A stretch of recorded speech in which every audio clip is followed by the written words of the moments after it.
नमस्कार साथियों, कैसे हो आप लोग। मेरा नाम जसराज सोनी, आप देख रहे हैं आपका अपना यूट्यूब चैनल जिसका नाम है वीडियो मिक्सिंग वाला।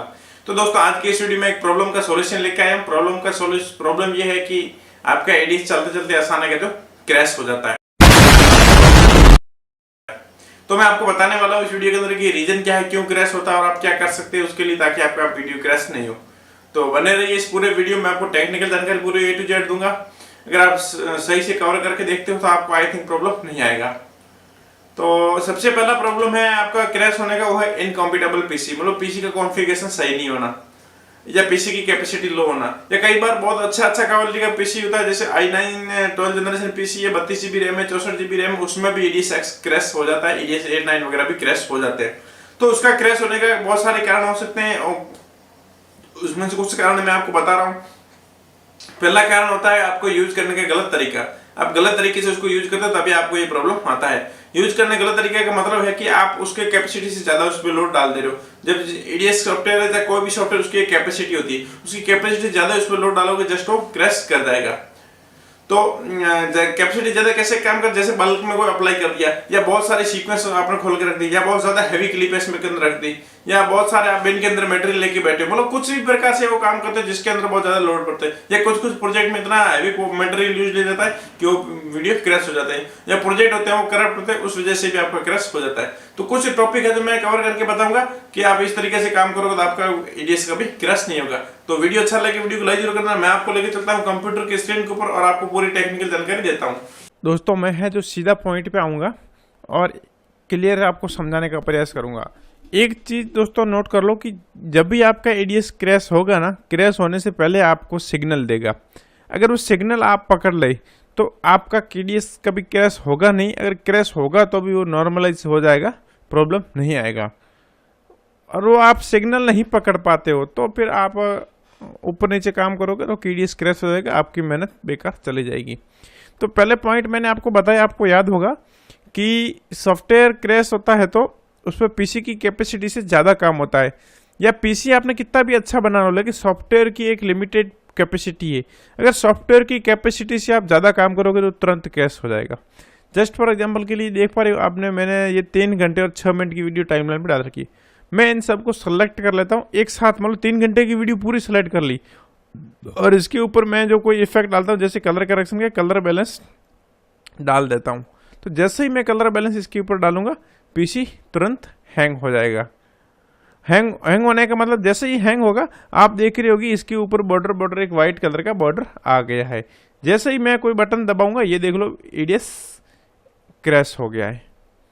ये परमानेंटली क्रैश नहीं हुआ, टेम्परेरी क्रैश हुआ थोड़ी देर के लिए, और ये वापस है जो सही हो गया है। अगर आपने इसमें कोई बटन दबा दिया 3-4 बार तो है जो परमानेंटली क्रैश हो जाएगा। जैसे ही मैंने पूरा सेलेक्ट कर रखा है, इसके ऊपर मैं डालता हूँ कोई भी लंबा इफेक्ट डालता हूँ, जैसे स्टेबलाइजिंग रोलिंग करके डाल दिया। जैसे ही मैं इस पर डाला, ये इसकी कैपेसिटी से ज़्यादा काम हो गया, ये जो क्रैश हो जाएगा। क्रैश होने का मतलब ये है कि अब जैसे इसको आपने कोई ऑपरेशन अप्लाई कर दिया तो ये थोड़ी देर के लिए हैंग हो गया। अभी आप देख पा रहे हैं, जैसे मैं कर्सर हिला रहा हूँ ना, तो कर्सर के पीछे क्या है, जो एक हल्का सा पीले कलर का निशान आ रहा है। निशान का मतलब ये हल्का हल्का जो एक एरो आ रहा है, एरो के पीछे एरो आ रहा है, तो इसका मतलब ये है कि इसके ऊपर है जो कोई न कोई लोड पड़ा है।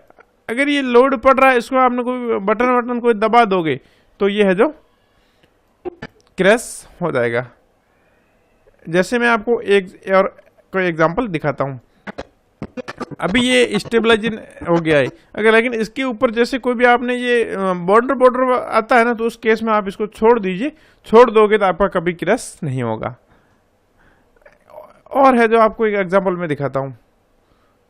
कोई भी आप जैसे एलिमेंट डालोगे, कोई सा भी आप इस पर इफेक्ट डालोगे, जैसे मैं इनको सेलेक्ट किया और इसको मैं कंट्रोल P दबा दिया। जैसे ही मैं कंट्रोल P दबाऊंगा तो आप देख रहे होंगे कि ये थोड़ी देर के लिए लैग हो गया है। लैग होने का आप देखोगे इसके ऊपर है जो बॉर्डर सा आ गया है। अब बॉर्डर आ गया और आप इसको ऊपर छोड़ दीजिए, इसको 5 मिनट 7 मिनट के लिए छोड़ दीजिए और प्रोसेस होने दीजिए, तो ये क्रैश नहीं होगा। अगर मान लो बॉर्डर आ गया और मैंने इस पर डबल क्लिक 3 क्लिक कर दिया तो ये देखो क्रैश हो जाएगा। ये एक टेम्परेरी क्रैश हुआ है कि आप रिस्पॉन्ड नहीं कर रहा है, अभी आपका ये वापस चालू हो गया। अगर बार बार आप इस पर उंगली करोगे तो ये है जो क्रैश हो जाएगा, अदरवाइज ये जो क्रैश नहीं होगा। ये चीज़ आप कर लो। अब क्रैश होने के एक और भी रीजन हो सकते हैं, जैसे मैं कोई इंपोर्ट सीक्वेंस करता हूँ, कोई ज़्यादा हैवी सीक्वेंस आप इंपोर्ट कर लोगे, तो जैसे कि ऑटोमेटिक हाईलाइट का ये है, मैं ज़्यादा सीक्वेंस इंपोर्ट कर लिया और कर दिया ओके पे क्लिक। तो जैसे ही मैं ओके पे क्लिक करूँगा ना, ये देखोगे कि थोड़ी देर के लिए मेरा पीसी हैंग हो गया है, लेकिन थोड़ी देर बाद नॉर्मलाइज देखोगे ये पीसी आपका वापस नॉर्मलाइज हो जाएगा। अगर ऐसा नॉर्मलाइज नहीं होता है और आप बार बार क्लिक करते हो तो उस केस में आपका जो क्रैश हो जाएगा। बाकी और क्रैश होने का मैं आपको रीजन बता देता हूँ। बाकी जैसे कि अभी आप देख पा रहे होंगे कि जैसे मेरे पास ये मैं बहुत सारी सीक्वेंस है जो ओपन कर लेता हूँ, जैसे ये, तो आप देख रहे हो कि यहाँ पे जितनी ज़्यादा सीक्वेंस होगी उतनी ज़्यादा इसके टाइमलाइन पे लोड बढ़ेगा।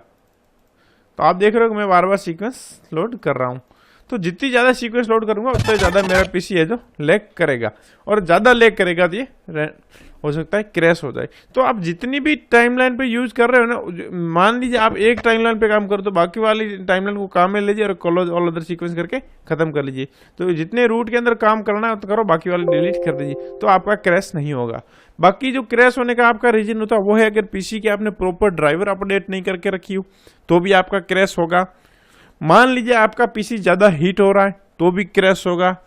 आपके अगर बैकग्राउंड में बहुत ज़्यादा प्रोसेस चला के रखे हैं, जैसे आपने यूट्यूब पे कोई वीडियो भी देख रहे हो, रेंडर भी लगा के रखा है, फोटोशॉप में आप एल्बम डिजाइनिंग कर रहे हो, तो इतने सारे आप काम करोगे तो भी उसमें भी आपका पीसी क्रैश और एडीएस क्रैश होगा। बाकी एक और रीजन होता है क्रैश होने का, वो रीजन है कि अगर आप पायरेटेड वर्जन यूज़ करते हो एडीएस 8, 9 वगैरह का, तो भी क्रैश होने के चांस रहते हैं। अगर आप उसकी कैपेसिटी या लाइसेंस वर्जन खरीदो या पायरेटेड और लाइसेंस के बीच में एक और वर्जन आता है वो वर्जन खरीदो, तो उस केस में आपका रेंडर भी फास्ट होगा और क्रैश होने की प्रॉब्लम भी कम होगी। लेकिन सबसे बड़ी काम कर सकते हो आप ये है कि आप धीरे धीरे आराम से काम करो। मान लीजिए आप काम करते करते पीसी आपका लैग हो रहा है, तो आप पीसी को 15 मिनट 20 मिनट के लिए छोड़ दो, कोई दिक्कत नहीं है। 15 मिनट 20 मिनट के लिए आपने छोड़ दिया है पीसी को तो ऑटोमेटिक है जो नॉर्मलाइज हो जाएगा, कोई बटन वगैरह मत दबाओ। अगर आपने बटन दबा दिया तो उस केस में पीसी आपका क्रैश हो सकता है। ये चीज़ है, तो ये चीज़ें फॉलो करो थोड़ा सा, तो आपका आई थिंक प्रॉब्लम सॉल्व हो जाएगा।